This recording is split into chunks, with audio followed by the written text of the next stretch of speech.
Bueno, buenos días. Esta mañana vamos a tener la tercera mesa del Grupo 4 de Gridale, el marco multilateral como herramienta de la integración de América Latina en un sistema multipolar, y nos estarán acompañando la profesora Andrea Ribeiro, el profesor Carlos Alberto Chávez y el profesor Mauricio Jaramillo. En ese sentido, también estaremos atentos a las preguntas que quieran transmitir a los ponentes a través de la transmisión por YouTube. Vamos a empezar con la ponencia del profesor Carlos Alberto Chávez, impactos y desafíos de la acción multilateral regional en tiempos de pandemia, balance y perspectivas del caso latinoamericano. El profesor Carlos Alberto Chávez es politólogo de la Universidad Nacional de Colombia, magíster en análisis de problemas políticos, económicos e internacionales contemporáneos del Instituto de Altos Estudios para el Desarrollo de la Universidad Externada de Colombia y el Ministerio de Relaciones Exteriores. Es investigador docente de la Universidad Santo Tomás y actualmente es doctorando en la Universidad Nacional de La Plata. Profesor Carlos Alberto. ¿Te puedes permitir compartir pantalla, por favor? La doctora Noemí, que es la anfitriona,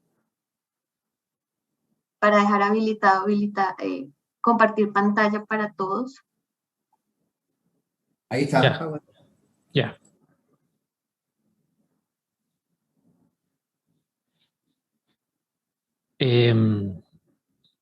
Permíteme.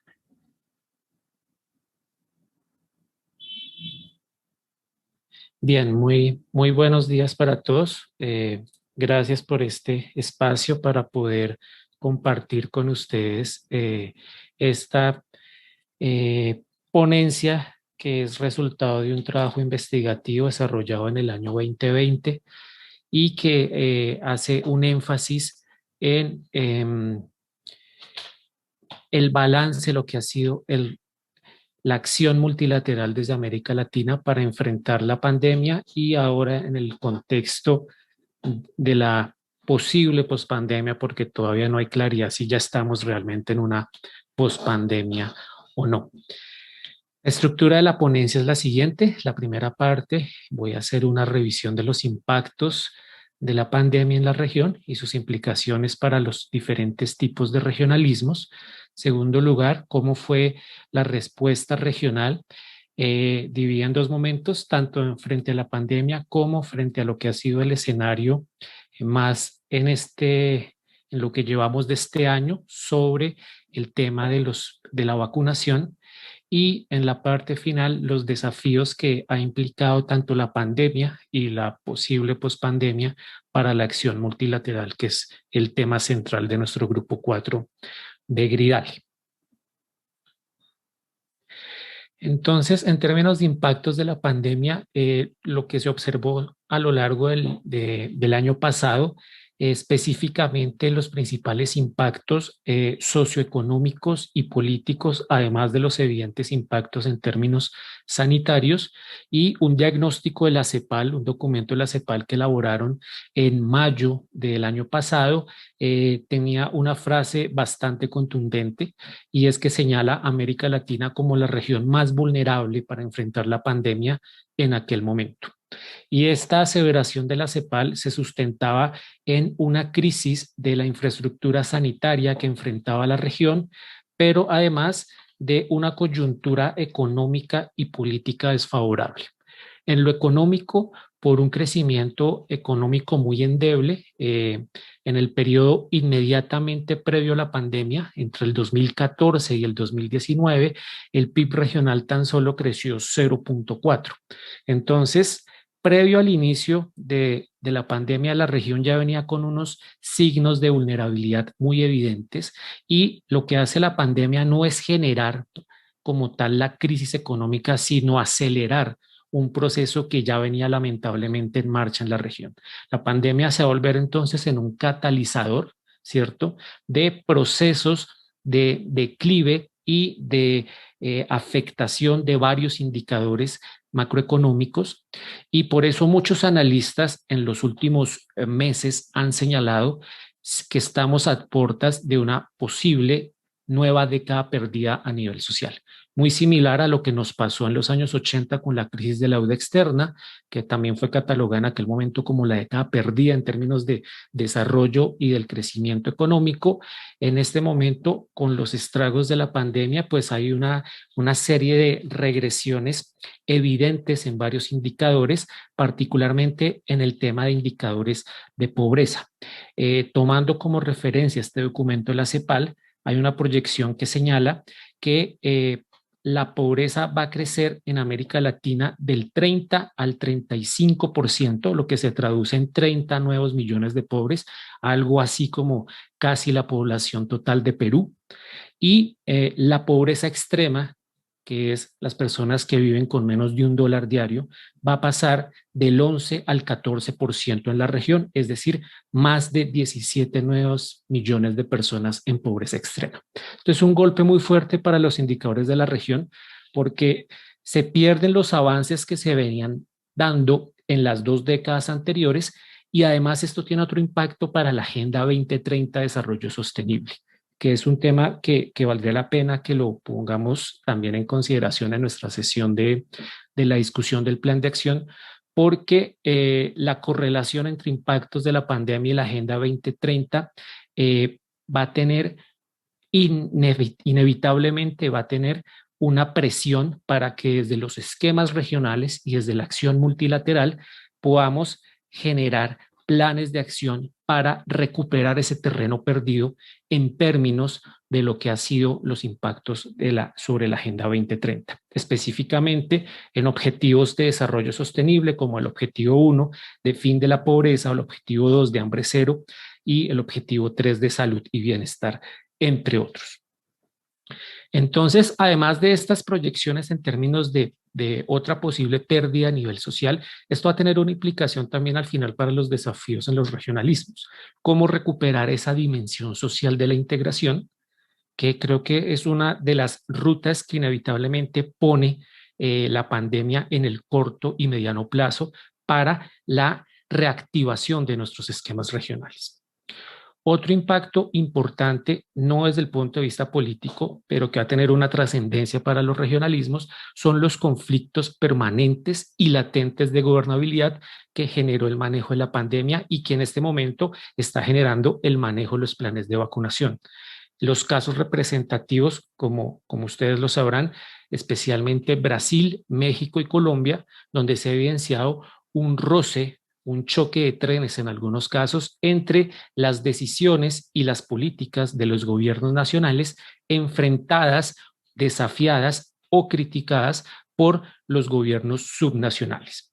En el caso de Brasil esto fue muy fuerte hacia el final del año pasado, donde varios gobernadores se opusieron a cómo el gobierno Bolsonaro estaba manejando los planes de contingencia frente a la pandemia y también hubo una especie como de oposición de parte de varios gobiernos nacionales, en el caso del gobierno de López Obrador, y en el caso colombiano, pues el más mediático fueron el conflicto permanente entre las decisiones de la alcaldía de Bogotá versus el gobierno nacional.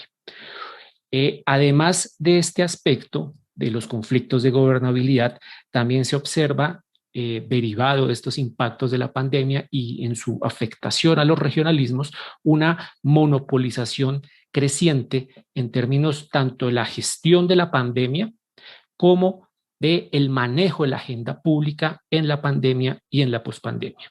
Y esto se traduce en reforzar el clásico hiperpresidencialismo, que es uno de los rasgos históricos de la cultura política latinoamericana y que se refuerza en el contexto y en la coyuntura de la pandemia y termina impactando en una serie de distintas agendas. Hay una fuerte concentración en el manejo de la regulación de la pandemia y también esto va a ir, digamos, en contravía de posibles escenarios de concertación regional como tal. ¿De acuerdo? Esos impactos en términos de lo que fue la pandemia en el año 2020, se observan otros impactos más recientes en el escenario actual, que es el escenario 2021, y ya no tanto el control de la pandemia como de la gestión de la vacunación. Y entonces allí la respuesta regional a la pandemia ha tenido las siguientes connotaciones y esa respuesta regional tanto a la gestión de la pandemia como a la gestión del acceso a las vacunas, pues deja muchas incertidumbres. En primer lugar, lo que se ha evidenciado en este largo año, desde marzo del 2020, ha sido un posicionamiento y un nacionalismo sanitario en la región. Esto lo podemos entender de dos maneras. En primer lugar, pues resultaba inevitable que la primera línea de contención de la pandemia fuera la política estatal, la presencia estatal. Era inevitable que esa fuera la primera línea. El problema es que no se avanzó en la segunda línea, que era una acción regional concertada. Solo nos quedamos en la primera línea y por eso el año pasado fue dominante el tipo de posturas de parte de los diferentes gobernantes latinoamericanos bajo una lógica de mi país primero. Y eso lo que termina traduciéndose es en una imposición de la dimensión nacional sobre los enfoques regionales de acción posible. Entonces, ese nacionalismo sanitario va a ir en detrimento, va a ir en contravía de lógicas de acción regional concertadas, afectando la capacidad de respuesta de la región. Si bien esto no solo le pasó a América Latina, también le pasó a la Unión Europea, en lo que fue el periodo entre marzo y mayo, fue muy difícil que la Unión Europea pudiera concertar un plan de acción regional. Posteriormente, por ejemplo, en el caso europeo hoy en día, ya tienen un plan de vacunación concertado. Lo empezaron el 27 de diciembre y es un plan de acción conjunto, cosa que no está ocurriendo en nuestro vecindario. En segundo lugar, el discurso soberanista que va a marcar esta acción tanto frente al control de la pandemia como en el acceso a las vacunas, ese discurso soberanista entra en un choque inevitable con el enfoque de bien público regional como debemos entender la salud. Si hay un impacto de la pandemia y una lección que nos deja la pandemia es que necesitamos garantizar desde la acción multilateral en América Latina la provisión de bienes públicos regionales y resulta muy contradictorio que para lograr esa provisión de bienes públicos regionales le aplicamos a un bilateralismo selectivo y a un discurso soberanista cuando lo que necesitamos era una mayor acción multilateral, tanto para enfrentar la pandemia como para el tema del acceso a las vacunas. Un tercer aspecto relevante de este segundo punto, la crisis de los espacios de acción regional quedó en evidencia. En la ponencia escrita, yo desarrollo una tabla sobre el balance tomando cada mecanismo regional: Comunidad Andina, Sistema de Integración Centroamericana, Alianza del Pacífico, Prosur, CELAC, Mercosur, ALBA, identificando dos aspectos en esa tabla. Uno, cuál es la institucionalidad sanitaria de cada mecanismo regional y dos, qué acciones ha tomado cada mecanismo regional desde marzo del 2020 hasta febrero de este año. Y pues el balance es muy crítico en términos de que en algunos casos los mecanismos regionales no cuentan con una institucionalidad sanitaria. Ejemplo, Alianza del Pacífico y Prosur no tienen una institucionalidad sanitaria. Esos esquemas regionales no han diseñado mecanismos específicos desde el punto de vista de políticas de salud. Y en otros casos hay una institucionalidad, pero una institucionalidad debilitada o que no fue utilizada. Ejemplo paradigmático, el caso de la Comunidad Andina, que tienen desde el año 1971 el convenio Hipólito Unanue, que si ustedes investigan, lo buscan en Google, es un convenio que su misión principal es coordinar las políticas sanitarias de los países miembros y pues la pandemia era la oportunidad precisa para haber reactivado el convenio Hipólito Unanue. Entonces, en algunos casos no hay institucionalidad, en otros casos la institucionalidad no tiene fortaleza, no es utilizada o ha sido abandonada, y de este balance de todos estos mecanismos regionales en América Latina, el que sobresale frente a la gestión de la pandemia fue el Sistema de Integración Centroamericano. El SICA tomó tres decisiones importantes que quiero citárselas. En primer lugar, desarrollan una declaración que se llama Centroamérica Unida, con un fondo de financiamiento por más de 2.000 millones de dólares. En segundo lugar, crean un corredor humanitario, y esto fue muy llamativo porque mientras el resto de países de América Latina empezaba a cerrar fronteras, en algunos casos incluso a militarizar fronteras, en el caso centroamericano hay una respuesta mucho más proactiva y mucho más realista frente a la situación, y adoptan este corredor humanitario los países del istmo centroamericano. Y en tercer lugar, hay una decisión también muy pertinente de la Secretaría de la SICA de generar una negociación conjunta para la compra de insumos médicos.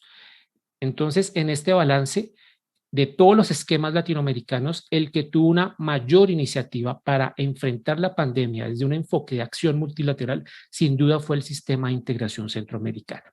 En el caso del Mercosur, a través del subgrupo de trabajo número 1, se activó un fondo de emergencia para el COVID y se intentó hacer un esquema de acceso conjunto a vacunas, pero finalmente esto no prospera, y el plan B es lo que ha sido la propuesta entre Argentina y México para gestionar desde estos dos países el desarrollo de vacunas, generando una capacidad colaborativa entre los laboratorios de Argentina y México, Argentina con el desarrollo como tal de los ensayos de la vacuna y México con su capacidad de envase y de distribución.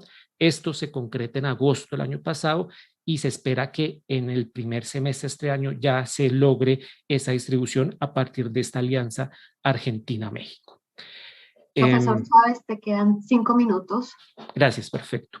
Entonces el balance es que hay respuestas diversificadas, pero no relevantes, tanto para la gestión y el control de la pandemia, como en este momento en la segunda coyuntura, por decirlo así, para el acceso a la vacunación.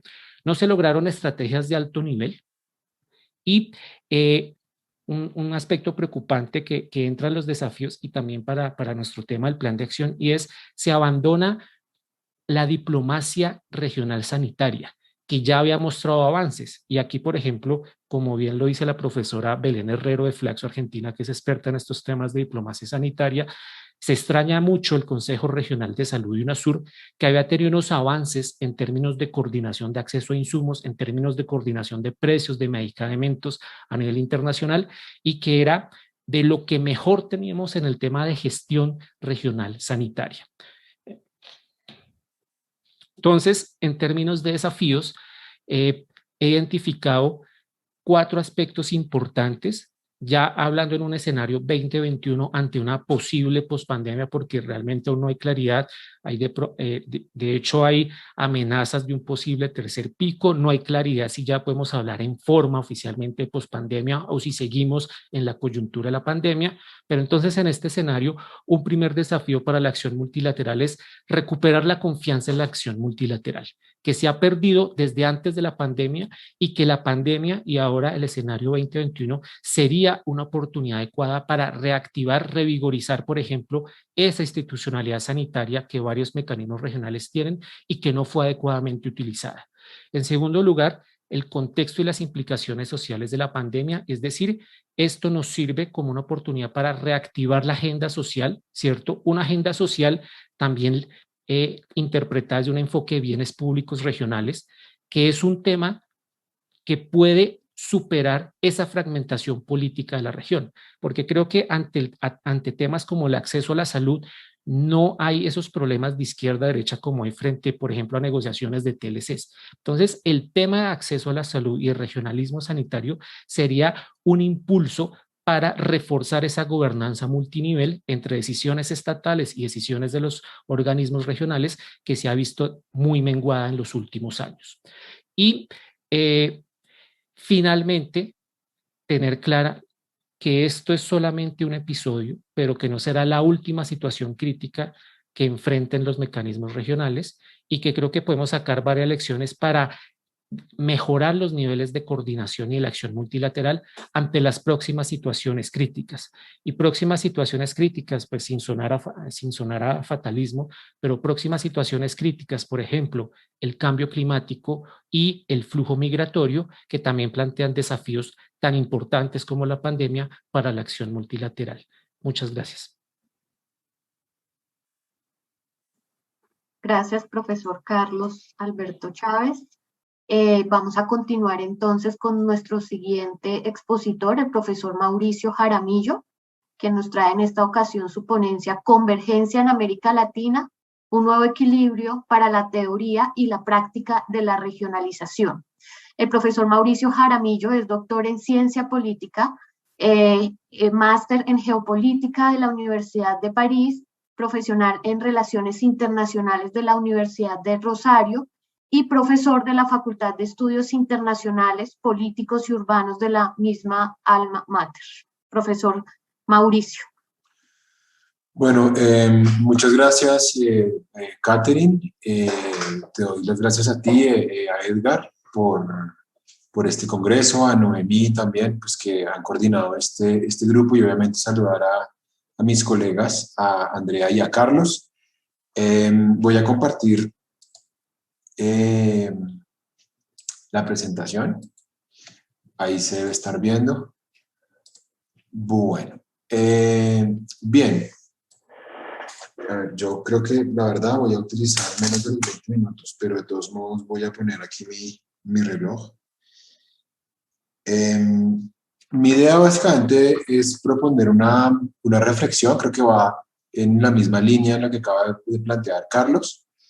Respecto al momento que vivimos de la regionalización, yo no me voy a centrar tanto en la crisis producida por la pandemia, sino que voy a abrir un poco más digamos, el margen para hablar de lo que ha pasado en los últimos años, y porque me parece que creo que no hay salida distinta para rescatar el proceso de regionalización muy fragmentado, polarizado. No hay ninguna alternativa distinta a la convergencia, y ya voy a explicar exactamente de dónde viene, en qué consiste la convergencia y cuáles son esas posibilidades de que esto pues se concrete. Básicamente yo quisiera como compartir 3 temas. Lo primero es cuáles han sido las tendencias de la regionalización en América Latina en el último tiempo, ¿sí? Buena parte de las claves para entender por qué la región está tan dividida me parece que vienen de tendencias que no son recientes, y no necesariamente por ser tendencias viejas las hemos podido superar. Hay muchas tendencias que están regresando de nuevo, algunas prácticas que nos recuerdan creo que los momentos más críticos de la Guerra Fría, y algunas respuestas que, aunque no son nuevas, no hemos podido del todo concretar en América Latina. Posteriormente voy a hablar de cuáles son como mis 3 hipótesis de trabajo. A mí me gusta como en estos congresos proponer hipótesis, someterlas a discusión. Creo que es un buen escenario para hacerlo. 3 hipótesis de trabajo acerca de por qué la regionalización se está debilitando tanto en América Latina y por qué probablemente estamos en un momento inmejorable para aceitarla, dinamizarla de nuevo, y terminar con 3 conceptos que a mi juicio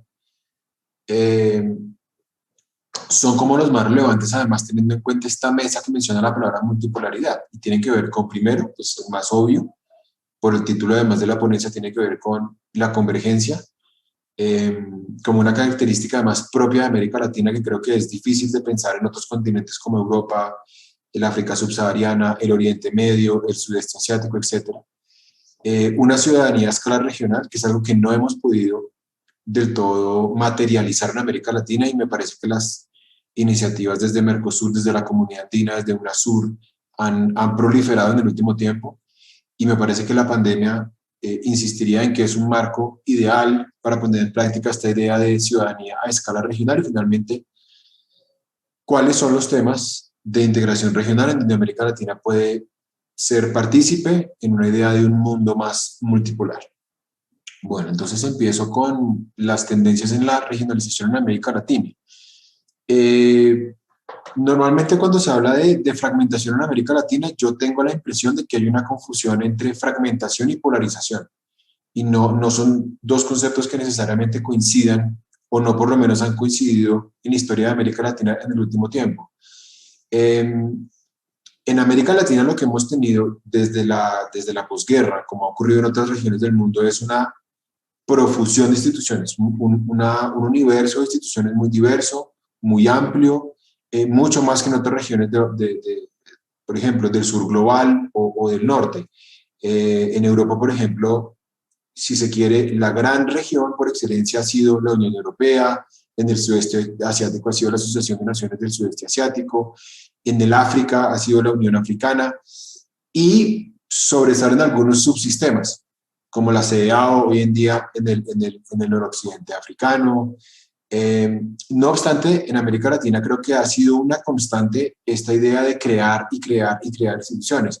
Crear instituciones o bien por las subregiones, como mencionaba ahorita Carlos, está el SICA, CARICOM, la CAN, Mercosur, UNASUR, ALADI, ALBA, y por otro lado, al mismo tiempo en que se confía mucho en ese proceso de institucionalismo regional, al mismo tiempo vamos acercándonos cada vez más hacia la fragmentación. Esa fragmentación no tiene por qué polarizar. ¿Cuándo se ha polarizado? Se polariza por ideología. Se ha polarizado, creo yo, ahorita lo voy a decir, en dos grandes momentos de la historia de América Latina.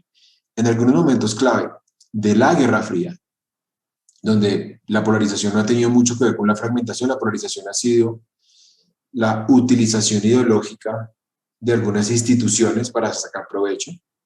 En épocas más recientes, con posterioridad al ciclo progresista. Ahí también hemos asistido en estos últimos años a una polarización muy grande entre dos o tres bloques. En eso ha tenido muchísimo que ver, por supuesto, la crisis venezolana. Y con esto quisiera mencionar dos cosas respecto a las tendencias. Ha habido una constante y ha habido una idea, si se quiere, más bien esporádica, que aparece y desaparece, cuyas dosis son distintas. La constante ha sido la fragmentación, insisto que no necesariamente es mala, porque la fragmentación sugiere más bien es muchas instituciones encargadas de muchos temas, medio ambiente, comercio, concertación política, superación de crisis, muchas cláusulas, por ejemplo, democráticas, eso no necesariamente es malo. Y luego un fenómeno, insisto, que aparece y desaparece, que es la polarización, y que yo básicamente pues identifico en mi ponencia dos grandes momentos. La Guerra Fría, insisto, en algún momento particular, especialmente a finales de los 60, y más recientemente a partir de 2015, insisto, con posterioridad al ciclo progresista. Lo segundo que se desprende de lo anterior, que se desprende de la fragmentación, es el enorme número de instituciones que convergen en la región. Esto, si se quiere, yo decía, no es malo per se, pero puede ser malo cuando se duplican esfuerzos. Por ejemplo, cuando en el tema de derechos humanos llegan a converger varias instituciones, entonces tenemos un sistema de derechos humanos en la comunidad andina que va por un lado. Tenemos un sistema de promoción de derechos humanos en Mercosur con el IPDH que va por otro lado, y luego tenemos todo un sistema robusto de derechos humanos dentro de la OEA que va por otro lado. Ahí lo que uno ve básicamente es que no hay doble funcionalidad, sino que hay una suerte de especialización que no necesariamente es negativa, precisamente porque hay esfuerzos que se complementan. Tenemos personas que saltan de un sistema a otro, como en el caso de Paula Bravo, que comenzó en el sistema de Mercosur y terminó hoy en el sistema hemisférico. No obstante, en el sistema político sí hay superposiciones, y lo vemos todo el tiempo, ¿sí? Lo vemos ahora, por ejemplo, con esta aparente superposición que hay entre Prosur, creada con posterioridad al ciclo progresista, y UNASUR, para muchos creada un poco en la euforia de esta nueva izquierda, y Prosur obviamente como una respuesta a UNASUR.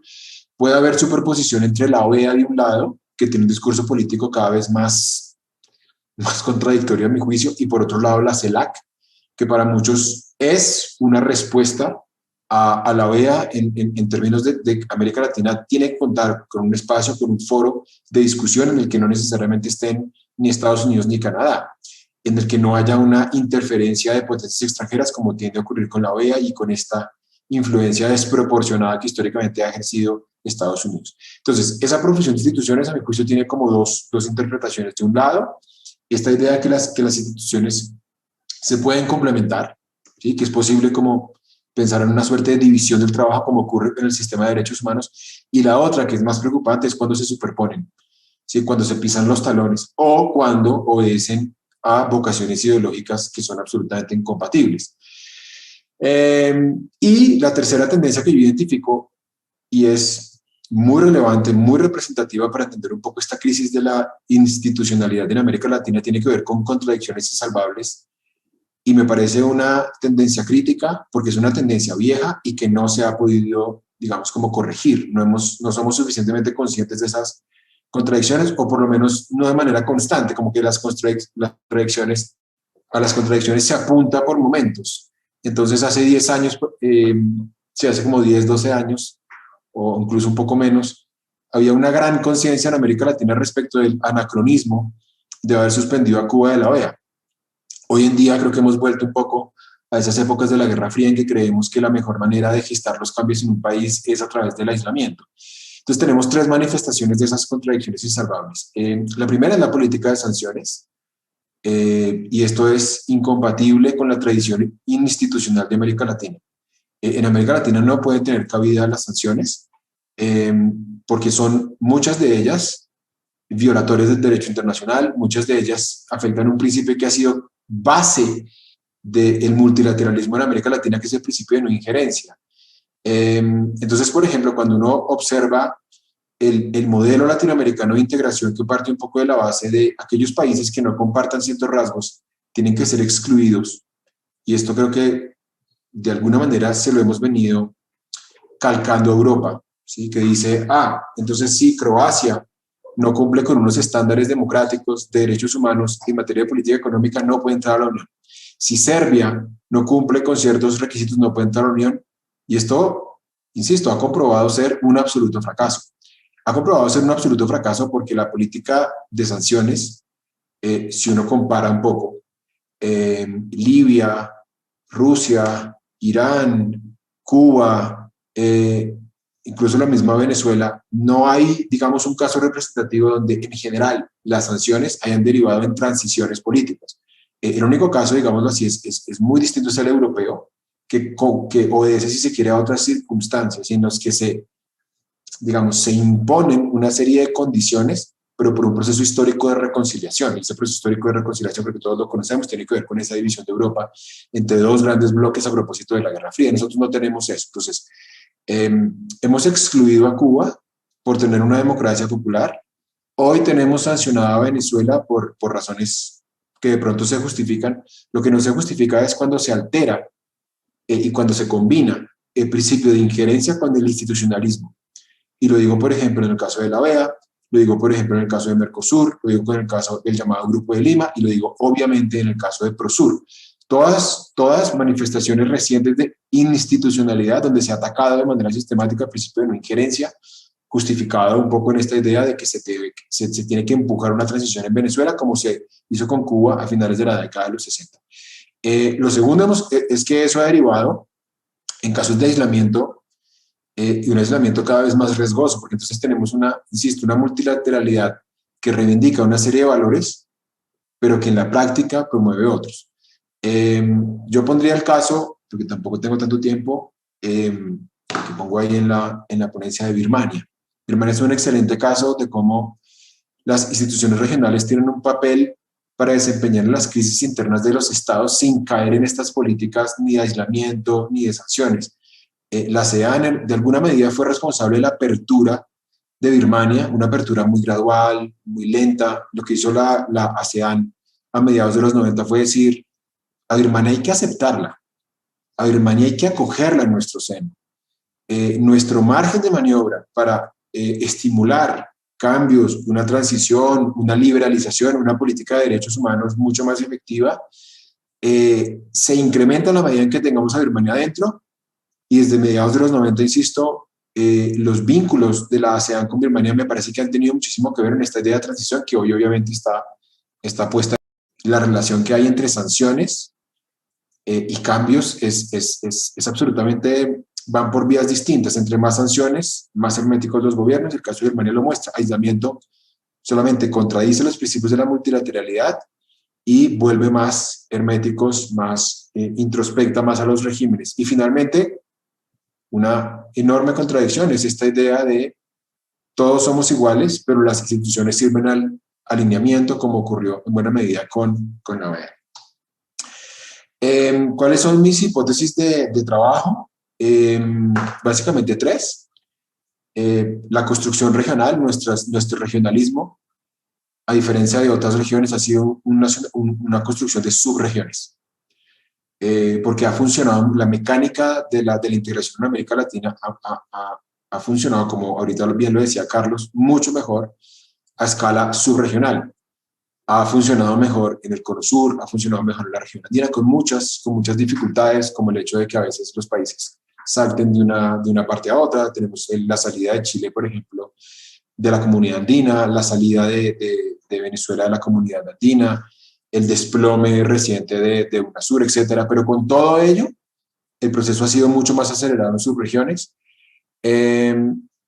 La segunda hipótesis es que con el giro a la izquierda, con la llegada de esta marea rosada, con esos gobiernos progresistas, esa fragmentación, insisto, que es una gran constante, se profundizó, se aceleró, en buena medida porque dos de los proyectos emblemáticos de esta nueva izquierda buscaban, no sé si remediar, pero un poco apuntar a esta idea de una regionalización a escala regional, no una integración a escala subregional.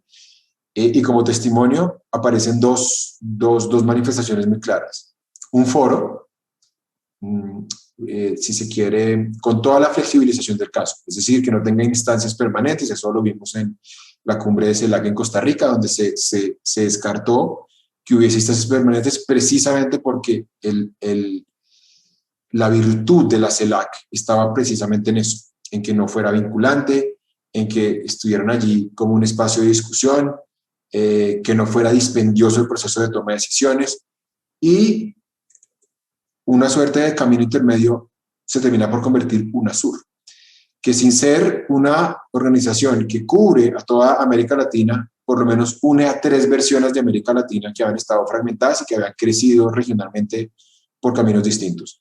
Región andina de un lado, Cono Sur por otro, y pues 2 casos un poco excepcionales que son Guyana y Surinam, que aunque su vocación los vincula mucho más hacia el Caribe, se intentó con UNASUR tener por primera vez en la historia una sola versión de América del Sur. Paradójicamente esos 2 proyectos ahondaron aún más la fragmentación de América Latina, y especialmente, insisto, a partir de 2015 por la superposición OEA, CELAC, PROSUR, UNASUR. Y finalmente decía que ha habido 2 momentos de enorme polarización regional. Guerra Fría, por las razones que creo que conocemos y que ya he evocado suficientemente, y posterior al ciclo progresista, ¿sí? Cuando creo que acá hay un punto de inflexión, cuando de manera sorpresiva Daniel Scioli pierde las elecciones en Argentina, luego se da este juicio, para algunos golpe congresional contra Dilma Rousseff en Brasil, asistimos a un cambio drástico. Y lo que vemos concretamente es que el proceso de institucionalización en el plano regional va a depender un poco del color de los gobiernos de turno.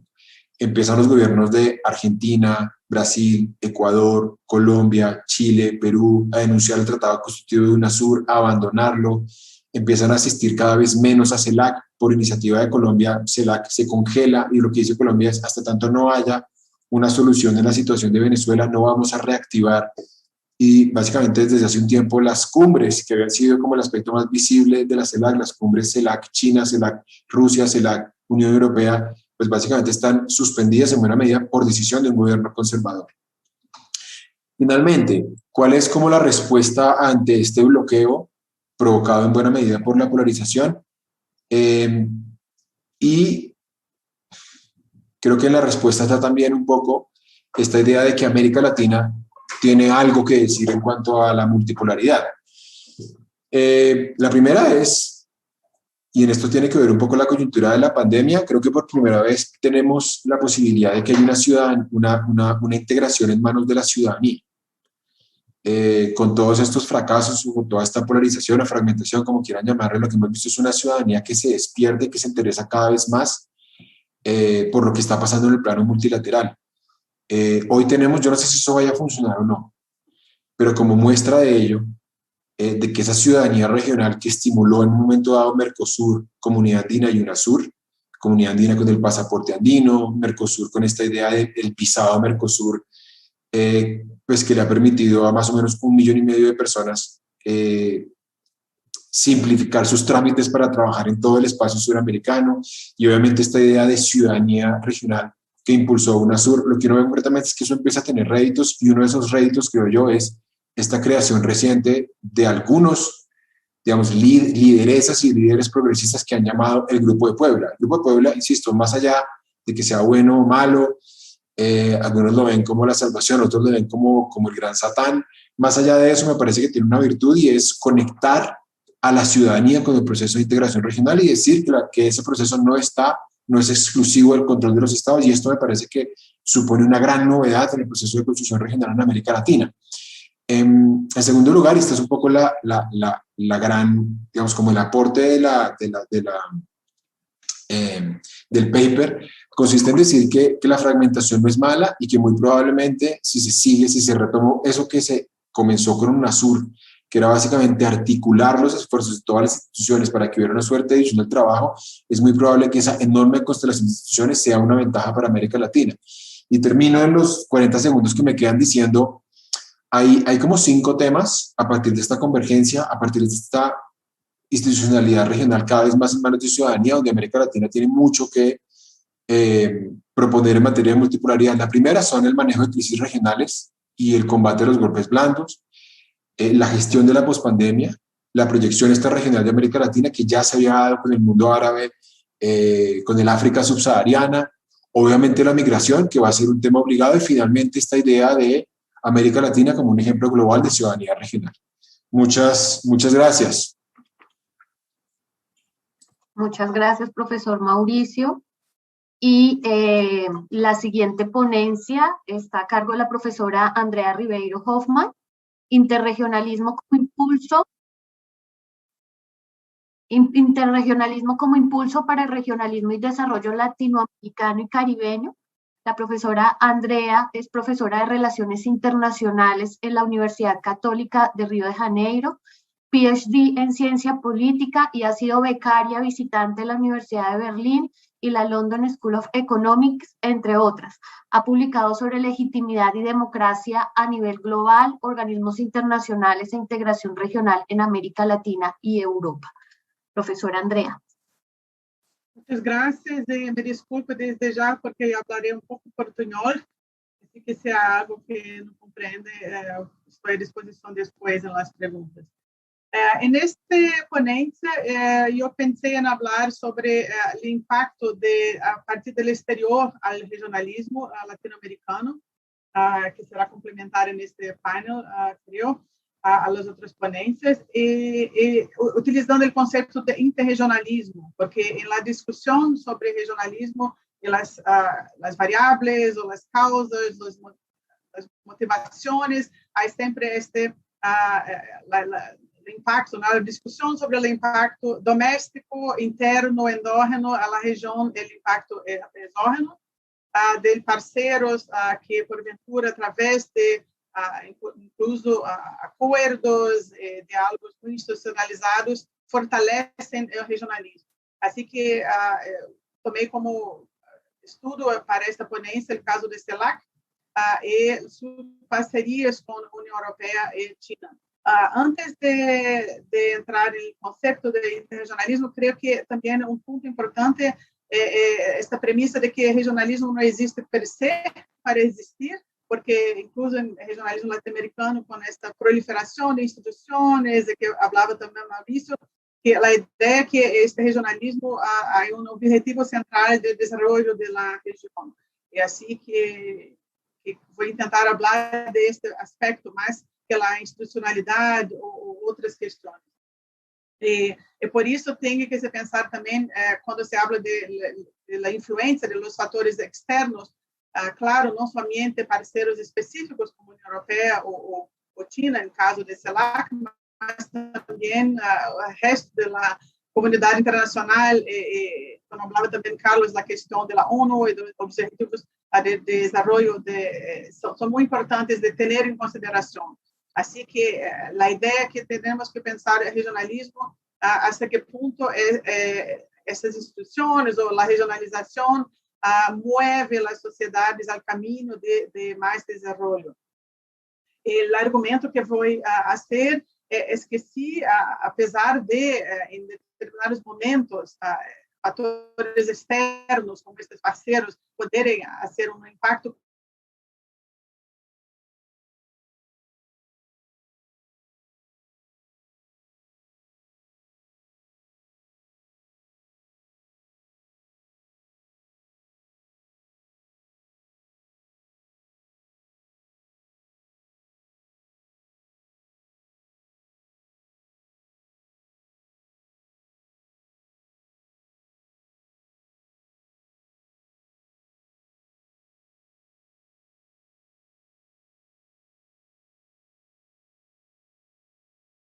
agenda também externa, a agenda destes parceiros, que às vezes há interesses comuns, sim, mas ao mesmo tempo são agendas de outras comunidades. É assim que eu vou retornar esse argumento no fim, mas creio que é importante ter isso em consideração, que se estou argumentando que a parceria com estes dois, no caso do CELAC, pode ser positiva, mas que temos que pensar para que serve CELAC, para que serve o regionalismo e pensar mais substantivamente sobre a possibilidade de consensos na região. Neste momento muito difícil, como falavam meus colegas antes, de fragmentação e polarização, como todos sabemos. E assim que CELAC, escolhi de falar de CELAC porque, claro, neste ponto, talvez seja, apesar de seus problemas e desafios, talvez seja uma das únicas organizações que tem potencialmente essa capacidade de abranger por suas características de paraguas, né, de guarda-chuva. Se não há consenso neste grupo, creio que é muito difícil de pensar a capacidade de desenvolvimento da região assim, mesmo que há modelos diferentes de desenvolvimento locais ou nacionais ou em sub-regiões. Mas a partir desta polarização que temos agora, creio que é necessário um consenso mínimo neste âmbito mais amplo de CELAC. Eu não tenho uma apresentação na hora de PowerPoint, mas tenho um paper, né, que foi escrito, e assim que nesse paper também trabalho um pouco sobre o conceito de interregionalismo. Creio que para a hora basta dizer que se a ideia de interregionalismo há uma discussão teórica com muitos aspectos, né? Um dos aspectos é exatamente a influência da União Europeia como promotora de regionalismo em outras regiões do mundo. E aqui, creio que no caso da América Latina, sempre se tem que colocar em consideração também a riqueza das questões endógenas, né, do regionalismo, que há características e há uma história muito anterior à própria formação da União Europeia, diferente de algumas outras organizações regionais em outras partes do mundo. Assim que nessas opções onde se discute por que interregionalismo pode ser uma chave, né, uma chave interessante para analisar o regionalismo, creio que este é mas, claro, a economia política internacional é sempre uma muito significativa, porque assim se vê a região da América Latina como fazendo parte da periferia do capitalismo, e aí há toda uma tradição, claro, na região, a partir de Cepal e muitos outros pensadores, de pensar essa região como se inserindo na globalização, se inserindo no sistema capitalista, com características semelhantes. Creio que para pensar o desenvolvimento, creio que essa é uma chave muito importante, porque há compartimento de problemas, compartimento de características, né, que são historicamente dadas, como exportações agrícolas, de produtos primários e outros, que se acentuou também muito recentemente, né, nas últimas 2 décadas, a discussão que se vê, que se aumentou a desindustrialização e, ao mesmo tempo, a inserção da região permanece muito característica da periferia do capitalismo. Assim que o interregionalismo tem que pensar assim, neste contexto também, como a região se insere no resto do mundo e como com as suas relações com parceiros também a partir das relações, seja com a União Europeia ou aqui, no caso, com a China. E há também outros aspectos que se destacam com esse conceito de interregionalismo, ou a parte mais institucional, e também de políticas, né, o conceito de difusão de políticas, como que a partir das negociações extra-regionais se pode encontrar consensos em normas, em regulações, em políticas, mas é claro que neste aspecto as organizações subregionais esta é mais relevante para as organizações subregionais que CELAC, que ao fim tem aspecto muito maior no seu diálogo político. Esta questão das normas de difusão é muito mais relevante, creio, para Mercosul ou as outras organizações, potencialmente através de suas negociações também comerciais, né, um aspecto que não está presente em CELAC. Assim, creio que este componente da economia política global e também da geopolítica, né, que são outra chave também para se pensar em interregionalismo, são muito significantes para a CELAC.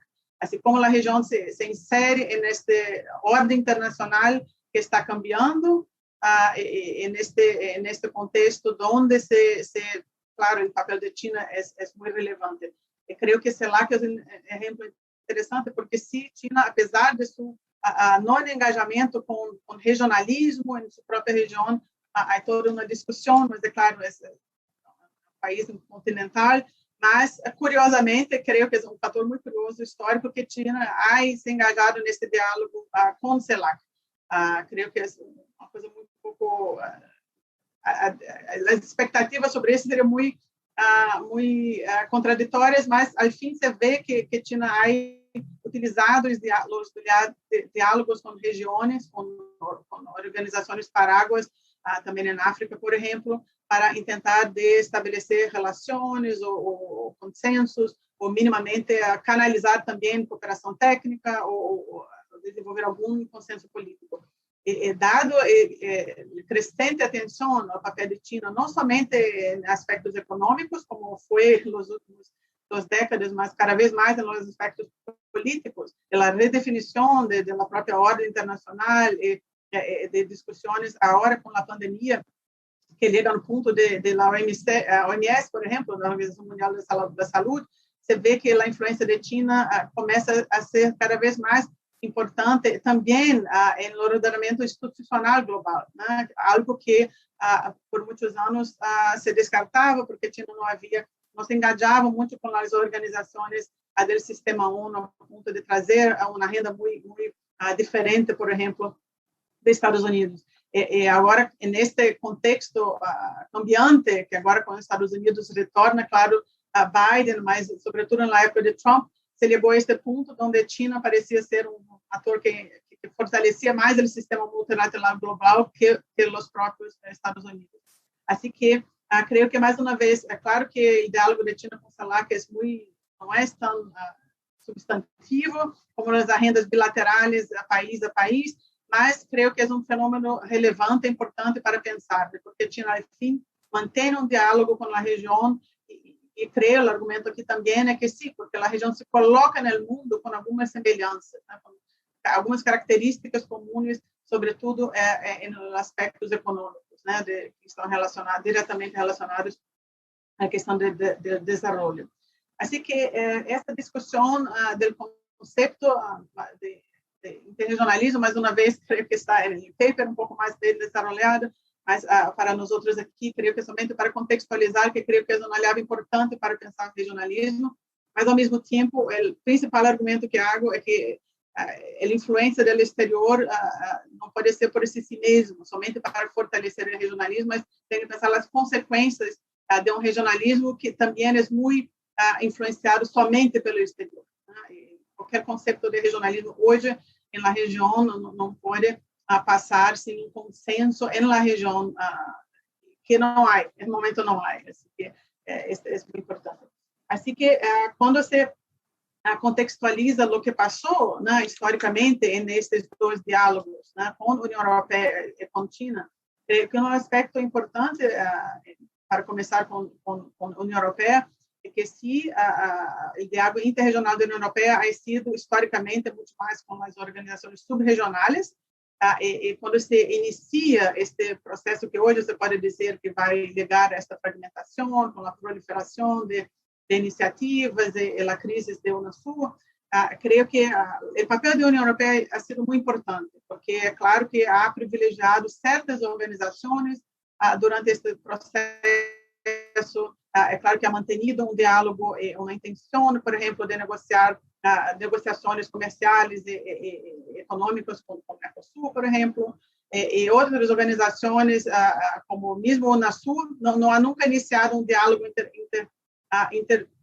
interregional com a União Europeia. Assim que você pode ver que algumas organizações han recebido este apoio e o interregionalismo ha fortalecido estas organizações em momentos definitivamente críticos, como foi o Mercosul no início dos anos 2000, a 2001, e também agora, né, quando foi retomada as negociações, foram retomadas as negociações interregionais e finalmente concluído um acordo que se pode discutir depois, se será implementado ou não, há também muitos problemas nesse sentido, mas, ao fim, sim, foi concluído. Assim que se pode ver a capacidade de influência desse ator internacional externo através de suas relações interregionais com o regionalismo latino-americano. Quando aposta, quando se engaja, quando envolve, quando aporta capital político, não necessariamente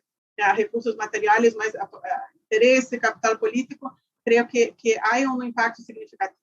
Mais uma vez, o exemplo da conclusão desse acordo com o Mercosul é ser considerado.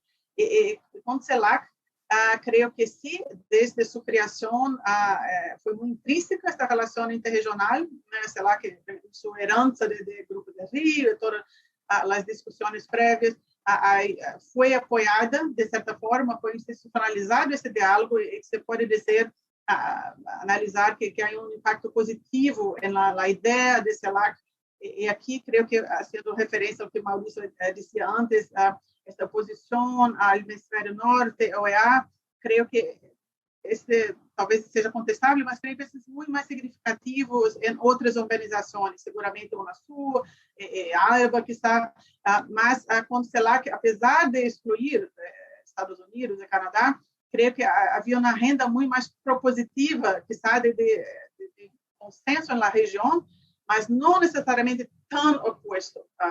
Creio que podemos discutir depois, né? Creio que em sinal é que a União Europeia ha muito apoiado assim que não foi, sei lá, uma organização que se poneria contra-hegemônica em todos os sentidos possíveis, né? Geopolíticos, econômicos, senão não haveria este tipo de apoio, como foi o caso da Unasul, né?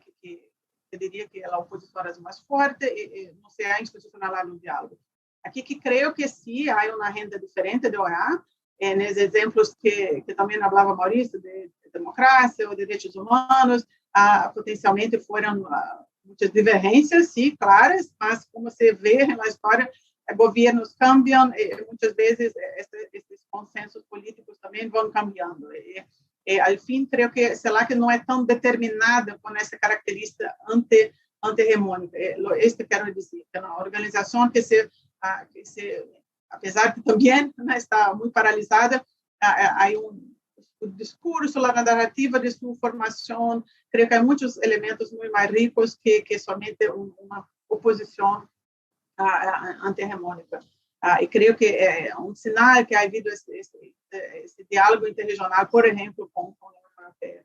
É claro que, mais uma vez, assim como as outras organizações, foi essa fragmentação, a polarização a respeito da Venezuela também é um efeito muito claro, esvaziou muito das potencialidades que poderiam se hacer com esta organização. Mas entendo que com a presidência de México se tentou fazer algo. É claro que com a pandemia, que se sumou a todos os desafios que já vinham antes, creio que a parálise também pouco e me gostou esse argumento de Carlos Alberto de hiperpresidencialismo, né, que se coloca como uma realidade na América Latina hoje e no mundo, né, que está também na Europa, essa questão de como gestionar e dar uma resposta à crise, trouxe o Estado de uma forma muito brutal, porque a efetividade, quando se planeja, nesses casos de emergências humanitárias, emergências na questão de saúde, você vê que mesmo na União Europeia, a capacidade regional não é tão robusta como a nacional, né? Na União Europeia, a resposta à crise sanitária foi um desastre, não? A crise econômica é muito melhor, mas a sanitária, a questão das vacinas, de planos, foi tão malo como na América Latina.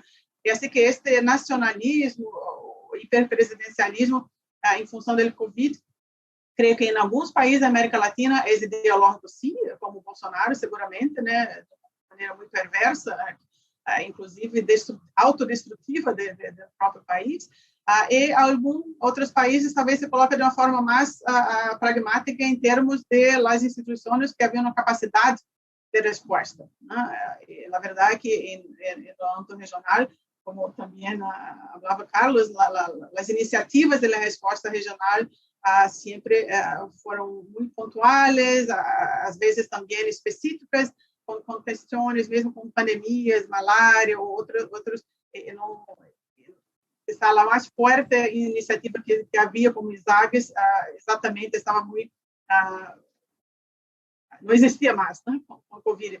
É assim que, mais uma vez, este câmbio para o nacionalismo, creio que foi, em alguns países, uma questão mais pragmática de como se pode fazer uma resposta, não necessariamente algo contra o regionalismo. A exceção seguramente maior é o caso do Brasil, que, claro, podemos discutir também depois, mas é uma tragédia em muitos outros sentidos também, não somente em termos do apoio do regionalismo.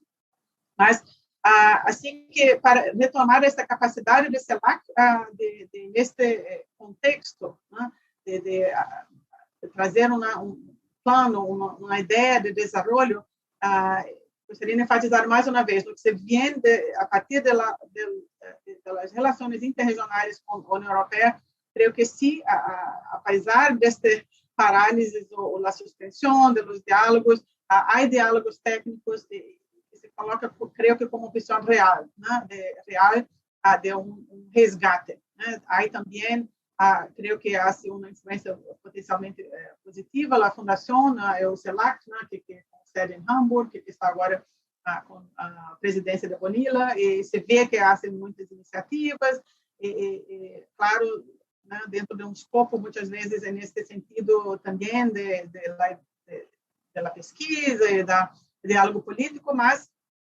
creio que há um potencial real aqui. Gostaria de enfatizar isso.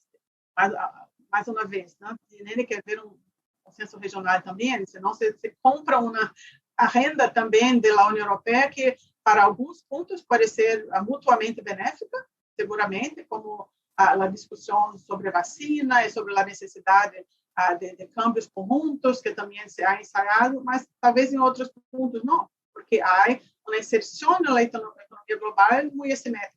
Assim que os interesses da União Europeia para comércio, investições, não são necessariamente os interesses regionais, e assim que é muito difícil entrar em negociações interregionais, né, quando não há um consenso de um lado deste grupo. E assim que se pode desperdiçar essa oportunidade, incluso demandar da União Europeia justamente câmbios em sua própria política, por exemplo, comercial. Te quedan 2 minutos. Ok. Assim que, para então passar e terminar com o aspecto de diálogo com China, creio que aqui é muito interessante, é muito rico, mais uma vez, porque creio que é muito contrafactual, né, que China se engaja interregionalmente, e vou somente destacar que, historicamente, é claro, muito mais recente, né? Mas nestes últimos, e sobretudo durante a crise agora de Covid, China está utilizando esse diálogo com o CELAC para avançar na agenda, né, de digitalização, incluso juntamente com a questão sanitária, né, se encontrado em grupos técnicos encontrados recentemente, e me parece que esse dinamismo, né, está sendo mais bem utilizado por China que, por exemplo, nós outros mesmos, ou em comparação com o diálogo da União Europeia. Assim que, nestes dois diálogos, eu vou, para poder terminar com as conclusões, esses dois diálogos são muito abaixo do seu potencial, mas, mais uma vez, creio que é muito importante, estão sendo utilizados, né, sectorialmente, às vezes por União Europeia ou por China, e creio que para engajar nesse diálogo, você tem que, de alguma forma, fomentar esse consenso internamente, senão se pode tomar decisões, né, com uma influência da agenda internacional muito maior, que pode, os benefícios mútuos podem acabar não existindo. E, para concluir, assim, creio que, mais uma vez, creio que nesse câmbio da ordem, onde a presença de China é tão relevante, se iniciando, assim, incluindo também aqui neste caso, né, Estados Unidos, claro, na região, apesar de não estar em CELAC, também se pode pensar em um diálogo de CELAC com os Estados Unidos. Por que não? Que CELAC não seja necessariamente vista como somente uma iniciativa contra-hegemônica, em particular contra um país, mas sim uma instituição de relação de consenso que se coloque no mundo, incluso com os Estados Unidos, a partir deste lugar na economia política global, da periferia do capitalismo, e agora, como se vê na crise pandêmica, que se acirra, como falavam os colegas anteriores também, onde é necessário incluir um diálogo com os Estados Unidos. Não é como um país que, ao fim, com o cambio de governo, não consiga se organizar e talvez ter a vacinação mais eficiente depois de Israel. É assim que é um luxo que não se pode ter, apesar de potenciais divergências em alguns países ou outros, em temas diferenciados, segurança ou economia, mas creio que, mais uma vez, um clamor que RELAC possa ter este espaço, mas para isso há que haver mais diálogo interno. Muitas graças e, claro, espero continuar com as perguntas depois. Muchas gracias, profesora Andrea. Muchas gracias, profesor Mauricio, Carlos. En esta mesa, pues, creo que se ha traído a colación aspectos relevantes para la discusión del Grupo 4 sobre multilateralismo y para las discusiones del Plan de Acción. El profesor Chávez, sobre todo, resaltando la necesidad de fortalecer un regionalismo sanitario, sobre todo dando o dejando entrever lo que la pandemia ha mostrado, ese nivel de vulnerabilidad en un sistema de autoayuda o en un sistema de sálvese quien pueda, donde ha primado particularmente ese unilateralismo, viéndose de alguna manera cuestionado, debilitado esas instituciones en la materia. El profesor Jaramillo también nos pone sobre la mesa dos elementos centrales para la discusión. Por una parte, un factor estructural que hace mención de esa fragmentación en el caso de la integración latinoamericana, y una variable coyuntural que hace mención a esa polarización en ese sentido, dentro de sus tres tendencias que ha identificado, que creería yo lo puede uno articular también con ese debate de cuál es la autoimagen que tenemos en América Latina o cómo nos estamos viendo en la región. A fin de cuentas, en esa relación dialéctica de amigo-enemigo, pareciese que no hubiera espacio para una relación de tal vez de rivalidad, como si trascendieron, por ejemplo, en Europa, lograron trascender en Europa desde la década de los 50 y a partir de ahí construir lo que hoy en día es la Unión Europea, con debilidades, con avances y retrocesos en el camino. Y la profesora Andrea nos trae a colación también retomar la discusión de lo que es la CELAC, en ese marco de lo que puede representar el interregionalismo como una variable interviniente o catalizador, o que permita catapultar el regionalismo latinoamericano a partir de dos referentes de poder claves, que es China y que es la Unión Europea.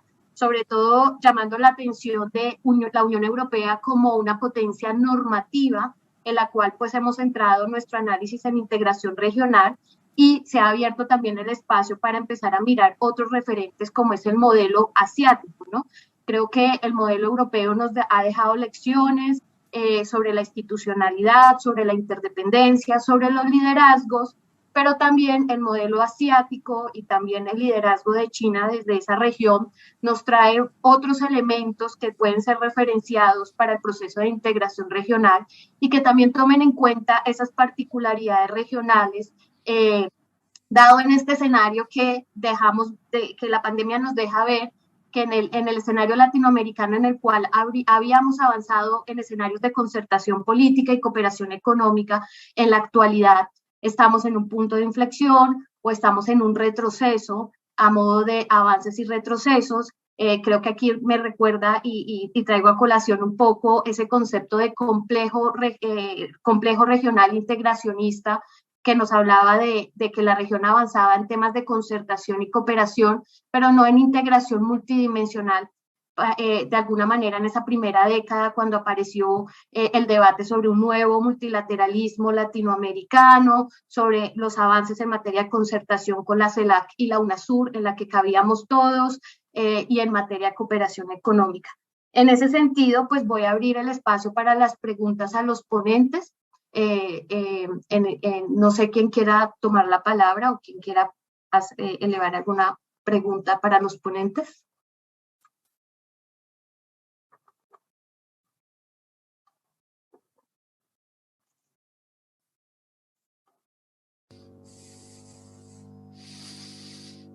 Profesor Luis. Sí, buenos días. Bien. Una pregunta concretamente para Carlos Alberto. Él trató del aspecto de la pandemia y hay un documento de la CEPAL, creo que es el mismo documento que él cita, que dice que la única opción estratégica en el mediano plazo para mitigar los efectos del COVID-19 en la región, según ese documento, es avanzar hacia un nuevo modelo de desarrollo a través de una nueva integración. De manera que esta afirmación es como bastante gruesa, ¿no? Y yo me pregunto y quisiera preguntarnos cómo pudiéramos describir ese nuevo modelo de desarrollo y qué significa una mayor integración. Gracias. Bueno, si les parece, reunimos 3 preguntas y damos respuesta a tandas de a 3. El profesor Oscar tiene la palabra, profesor. Hola, perdón. Buen día para todos y felicidades por las intervenciones y sus presentaciones. Yo concretamente voy a referirme a 2 de ellas. El profesor Carlos Alberto Chávez, según refirió hace minutos, la profesora Ortiz, pues hacía una especie de énfasis en un regionalismo sanitario, pero quizás desde mi modo de ver el regionalismo, justamente al ser multidimensional, debe tener como uno de sus pilares, y ahí es donde está justo el sustento entre la diferenciación entre el regionalismo y lo que es la integración en distintas áreas, porque hay algo muy importante en este sentido que quizás sería bueno destacar, y es el hecho de la existencia de un origen cooperativo sanitario en el Mercosur que muy pocas veces se trata. Y es porque justamente el 12 de diciembre de 1904 se firmó en Río de Janeiro un acuerdo para tratar la epidemia del momento de fiebre amarilla. Y eso hizo que los países que hoy conforman el Mercosur, desde su concepción original, cooperaran para tratar este flagelo que efectivamente puede... Y luego, si quisiera referirme o hacer una pregunta directamente a la profesora Hoffman, y tiene que ver con que suscribo plenamente su apreciación acerca de que el interregionalismo es un catalizador de el regionalismo como tal y del desarrollo para nuestra región. Pero mi pregunta sería la siguiente: ¿cómo la región debe actuar para paliar una realidad que acaba de mostrar Rebeca Ray, en donde América Latina está perdiendo relevancia? Se mide en que en el año 2020 China no concedió ningún préstamo para el desarrollo a América Latina.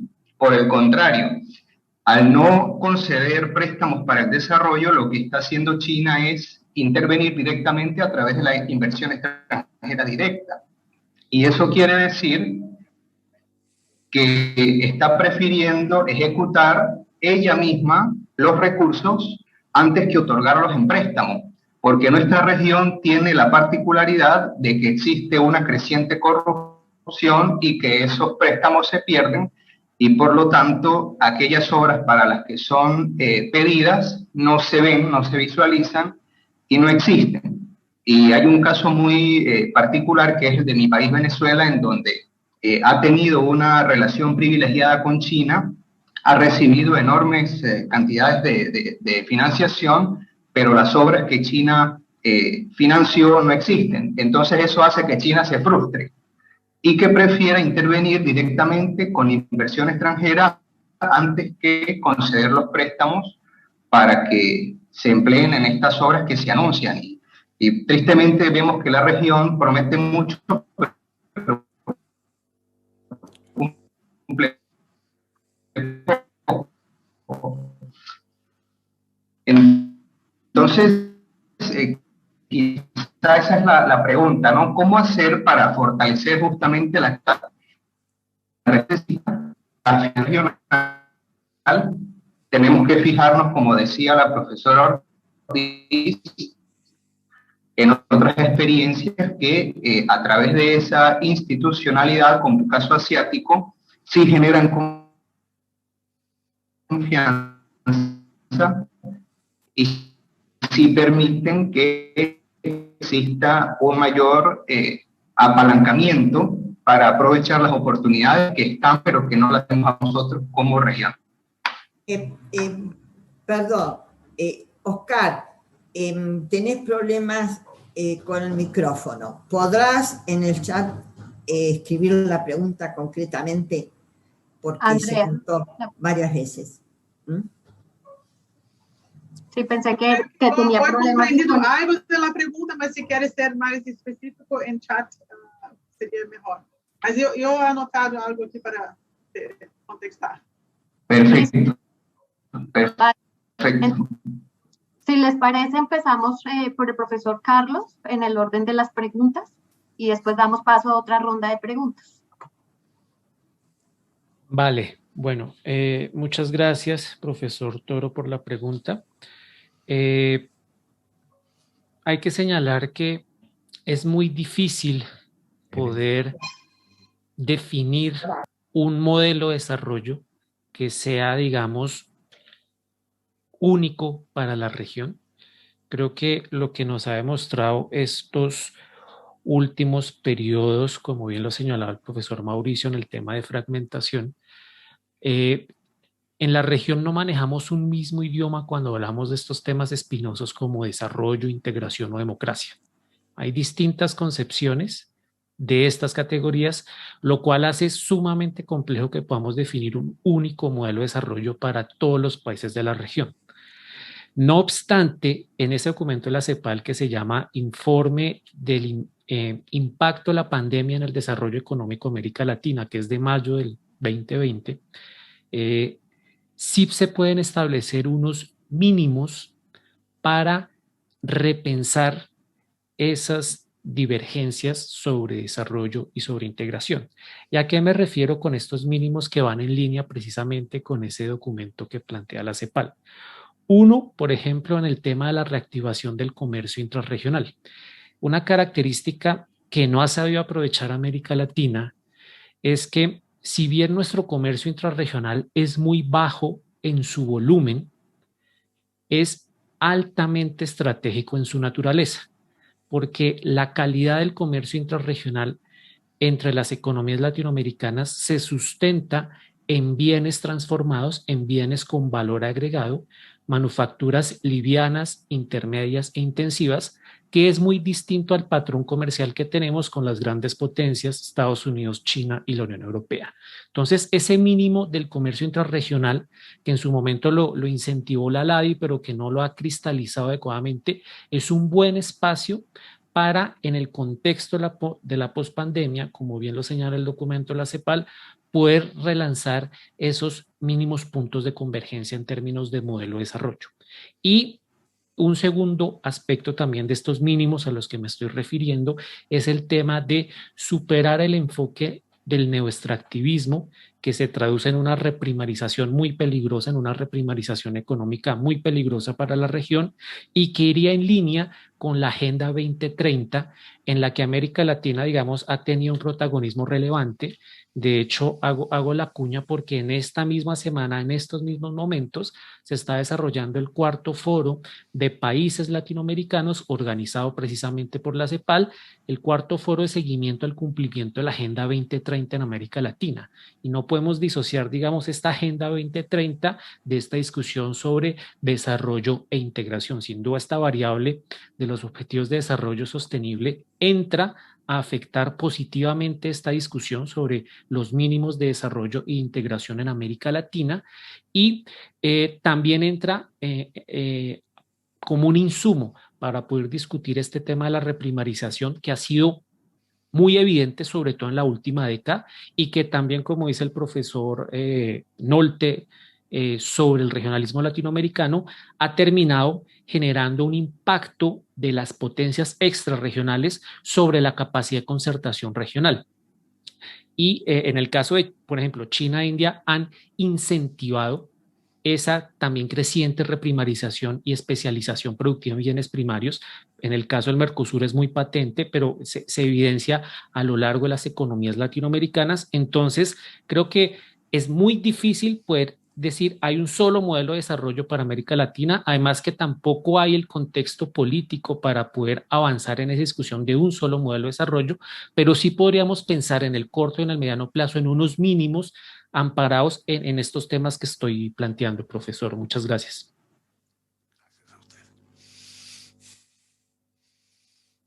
Profesora Andrea. En respuesta a Oscar, también estaba muy importada la pregunta, mas lo que, para te contestar, creo que en este aspecto del campo de China, ¿no? Los aportes que fueron en Venezuela, claro, en un caso particular, mas creo que en Brasil, por ejemplo, a través de los BRICS, ha habido mucho intercambio también con China en este contexto de sur-sur. Y así que creo que para la relación de China con América Latina en este momento, creo que... Profesora, disculpe, profesora, sí. Discúlpeme, ahí en el chat está hecha la pregunta concreta sí. del profesor Oscar. Le aviso por si quiere leerla de ahí. Me permito leerte, la profesora Andrea. Okay, ¿Cómo debería actuar América Latina o qué le falta por hacer para aprovechar el interregionalismo en pro de su regionalismo y del desarrollo, cuando la realidad actual nos indica que frente a China está perdiendo financiación para el desarrollo desde el año 2015? En 2020 los préstamos fueron 0, y por otro lado nos encontramos con una creciente irrelevancia de la región en política internacional, según demuestra recientemente Luis Schenoni y Andrés Malamud. Sí. Creo que sí, la irrelevancia creo que se tiene que contextualizar lo que es relevancia. Creo que América Latina seguramente continúa siendo, sí, justamente fuente de muchas materias primas. Continúa siendo un problema, ¿no? Como cambiar la inserción en el sistema internacional a partir de este punto, mas creo que esta relevancia no se fue, ¿no? Creo que lo que se percebe é que, politicamente, a região, quando estava articulada com uma voz mais única, se isso sentir, né, em los fóruns multilaterais globais. Seja, e aqui também, nas instituições da ONU, ou seguramente nas instituições também, para o bem ou para o mal, eu não quero entrar agora nessas discussões, mas no caso de Venezuela, creio que em muitas iniciativas há a irrelevância, que assim, a referência, porque, claro, há uma fragmentação, assim que não há uma voz conjunta, mas creio que se economicamente a relevância da região não cambiou, não? Sigue sendo seguramente a fonte de matérias-primas, incluso a agricultura para muitos desses países. A relevância creio que é política, por isso a diferença. Mas creio que sobre a relação de China com a região, creio que ponto talvez seja importante, porque na sua fala antes falou muito desse câmbio de préstimos para investimentos externos.